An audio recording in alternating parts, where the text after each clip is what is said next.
আপকি আদালতে ভারতের সুরক্ষামন্ত্রী রাজনাথ সিং এর ওপর অভিযোগ হলো যে উনি বিরোধী দলেদের ভয় দেখান। মোদিজি বলেন 400 পার, অমিত শাহ বলেন 400 পার, আপনিও বলেন 400 পার। তাহলে কি এটা বলে বিপক্ষ দলকে ভয় দেখান যে তোমাদের কোনো জায়গা নেই এখন? জনগণের মধ্যে যেমন পরিস্থিতি রয়েছে সেটা দেখে আমরা পুরোপুরিভাবে কনফিডেন্ট যে এনডিএ 400-রও বেশি সিটে জয়যুক্ত হবে। আর আমাদের সবার যে অ্যাসেসমেন্ট রয়েছে, আর জনগণের অ্যাসেসমেন্ট কিন্তু একেবারেই ভিত্তিহীন নয়। জনগণের মনোভাব দেখে আমাদের অ্যাসেসমেন্ট হলো এটা যে ভারতীয় জনতা পার্টি 370টা সিটের বেশি সিটে জয়লাভ করবে। আর আমার বিশ্বাস আছে যে জনগণ আমাদের এই বিশ্বাসকে ভাঙতে দেবে না। এতদিন ভাঙতে দেননি, তাহলে আর কখনোই ভাঙতে দেবে না। এই বিশ্বাসের ব্যাপারে কংগ্রেসের যে অধ্যক্ষ আছেন মল্লিকার্জুন খাড়গে, উনি বলেছেন যে এরা প্রতিদিন 400 সিটের দাবি করা লোক, অহংকারী বিজেপি, পরবর্তী ভোটের ফলাফলের জন্য ভয়ে ভয়ে রয়েছে, এই জন্য এত জোর দিয়ে কথা বলছে। না ভাই, নম্রতার সঙ্গে আমি হাত জোড় করে বলছি, কংগ্রেসের যিনি অধ্যক্ষ তাকে এটা আমাদের সংকল্প যে আর জনগণের ভালোবাসা আর জনগণের সমর্থন করাকে দেখে যে আমরা নিশ্চিত রূপে আমাদের এনডিএ 400-রও বেশি সিটে জয়যুক্ত হবে। আর এটা আমি নম্রতার সঙ্গে বলছি, অহংকার করে নয়। আপনি তো গোটা দেশে ঘুরে বেড়ান, তো জনগণ বুঝতে চায় যে এটা কোথা থেকে এলো। যেমন ধরুন উত্তরপ্রদেশে, এখানে তো 62টা সিট গতবারে জিতেছিলেন, এর থেকে কত বেশি সিটে এবার 78টা জিতব।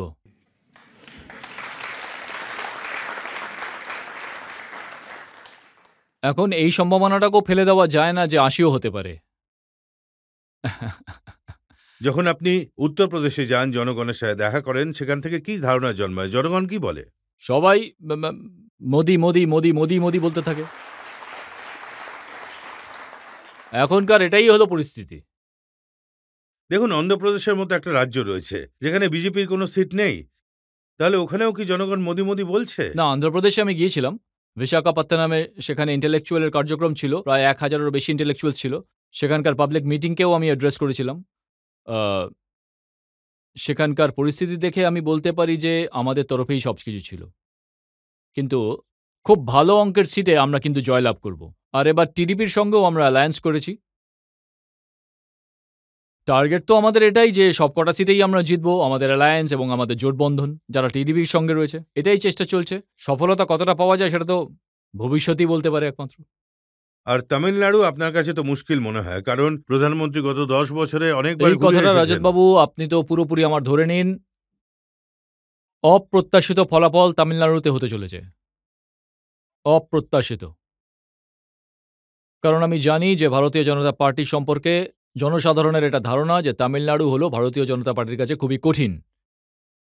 কিন্তু যে বেকায়দায় সেখানকার ডিএমকে ছাড়াও অন্যান্য পলিটিক্যাল পার্টির যে সমর্থন মানে সহযোগিতা প্রাপ্ত হচ্ছে, যে ধরনের অ্যালায়েন্স তৈরি হয়েছে, আর জনতার মধ্যে যেভাবে আমাদের গভর্নমেন্টকে নিয়ে, আমাদের প্রাইম মিনিস্টারকে নিয়ে যেসব ধারণা তৈরি হয়েছে, অনেক কিছুই হতে পারে তামিলনাড়ুতে।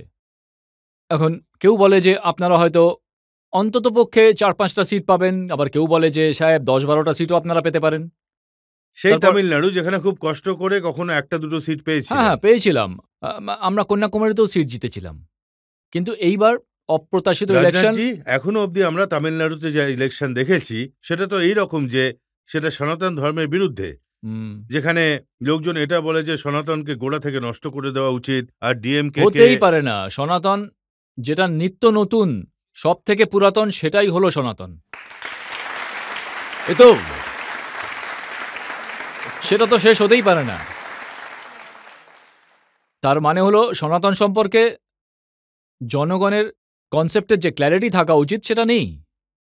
এখন যদি বিহারের উদাহরণ দেওয়া যায়, বিহারে আরজেডি, কংগ্রেস সব দল মিলে লড়াই করছে, না তাদের মানে কাছ থেকে চ্যালেঞ্জ মনে হয় না? না, আমার মনে হয় যে তারা হতাশ হবেন। এখনো তারা হতাশই আছেন। এখন বিহারে আমাদের টার্গেট এটা হলো যে 40-এর মধ্যে 40টা সিটই আমাদের এনডিএ জয়লাভ করুক। বিহারে জোটটা ভালোই হয়েছিল, কিন্তু শেষ মুহূর্তে আপনি নীতিশ কুমারকে দিয়ে পাল্টি খাইয়ে দিলেন। না না, উনিও নীতিশ কুমার বাবুও খুবই ভালো মানুষ, একজন সজ্জন ব্যক্তি। আর দেখুন, ওনার পাল্টি খাওয়া সম্পর্কে যে যাই বলুক না কেন, আমি এইটুকু দাবি করে বলতে পারি যে নীতিশ কুমার বাবুর অন্যান্য বিষয় নিয়ে লোকজন যা আলোচনা করার করুক, কিন্তু গোটা রাজনৈতিক জীবনে একজন ব্যক্তিও আঙুল তুলে ওনার ওপর দুর্নীতির অভিযোগ তুলতে পারবে না। তো এই ধরনের মানুষ যদি আমাদের এখানে আসেন, তাহলে আমরা তো তাকে স্বাগত জানাবই। রাজনাথজি, এটা কেন হচ্ছে যে রাহুল গান্ধীর ন্যায় যাত্রা হুম। যে রাজ্যে যায় সেখানকার লিডার বিজেপির সঙ্গে চলে আসে? এটা একটা চমৎকার। এটা একটা চমৎকার। বাংলায় যাওয়ার আ পর মমতা ম্যাডাম তো হ্যাঁ। ইন্ডিয়ান অ্যালায়েন্সের সঙ্গ না, ছেড়ে ছেড়ে দিলেন। দিয়েছেন। আর ছেড়ে বিহারে দিয়েছেন। গেলেন তো নীতিশজি হাত ছেড়ে তাহলে দিলেন। আরো একবার ওনাকে পাঠান ভারত জোড়ো যাত্রাতে।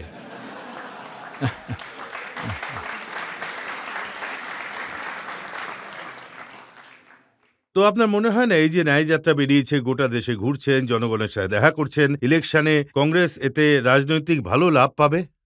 যদি লাভই হওয়ার হতো, তাহলে যেখানে যেতেন সেখানকার লোকজন আমাদের সঙ্গে যুক্ত হতো কেন? লিডাররা? এই ম্যাজিকটা তো আপনিই করেন, যেখানে যান সেখানে প্ল্যান অনুযায়ী দুজন লোক চলে আসুক। না, না। আমরা চমৎকারের ভিত্তিতে জনগণের সমর্থন একেবারেই পেতে চাই না, বরং যথার্থতার ভিত্তিতে কিছু করে আমরা জনতার সমর্থন পেতে চাই। জনতার মধ্যে থেকে দু একটা প্রশ্ন নিতে পারি? আপনার কি মনে হয় বিজেপির এই ভোটে রাম মন্দিরকে নিয়ে লাভ হবে নাকি এর প্রভাব শেষ হয়ে গেছে? আমি মনে করি রাম মন্দিরের বিষয়টা রাজনীতির সঙ্গে যুক্ত না করাই ভালো। এটা হলো একটা সাংস্কৃতিক বিষয়, এটা হলো আধ্যাত্মিক বিষয়। আমরা কখনোই রাম মন্দিরের বিষয়টা কোনো পাল্লায় তুলে ওজন করি না। হ্যাঁ, ভগবান রামের প্রতি আমাদের অবশ্যই আস্থা রয়েছে। আর আমরা প্রথম থেকেই চেয়েছিলাম যে অযোধ্যার মাটিতে বড়সড় একটা রাম মন্দির তৈরি হোক। আপনারা দেখেছেন যে ২২ তারিখে অযোধ্যাতে প্রাণ প্রতিষ্ঠা হয়ে গেছে। আর ভগবান রাম নিজের কুটির থেকে বেরিয়ে মহলে প্রবেশ করেছেন, চলে এসেছেন। রামরাজ্য শুরু হয়ে গেছে, এটা আমার বিশ্বাস।